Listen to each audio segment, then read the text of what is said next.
බබා ඔයා ආවද? ඇයිද මෙච්චර පරක්කු? ඉන්න මන්ට ගාලා ඒකක් හදන් එන්නම්. ආහා බබා එහෙනම් හදන්නකෝ.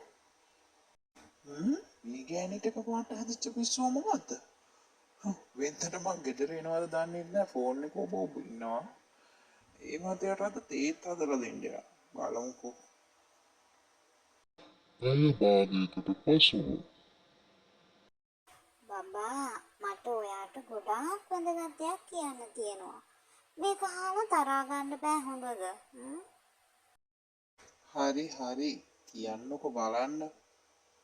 අනේ බබා මගේ ෆෝන් එක කැඩුනා. ආය හදන්න බැරි වෙයි. මට නිකන් පිස්සු වගේ බබා. මන් දන්නවා මගේ සතුට තමයි ඉතින් ඔයාගේ සතුට. මම මොකටද බබා ඒකට තරහ ගන්නේ? ෆෝන් ඉතින් කැඩෙනවා තමා. හරි අපි හිමීට බලමුකෝ. ඔබ මොළුව මසාජ් කරද්දී නම් හරි සනීපයි බබා. මගේ ළඟ හොඳ අයිඩියා එකක් තියෙනවා. ඒ මොකද්ද? අපි අල්ලපු ගෙදර විල්බර්ට් අංකල්ගෙන් පොලියට අරගෙන මේ පාර iPhone එකක්ම ගමු. මොකක්?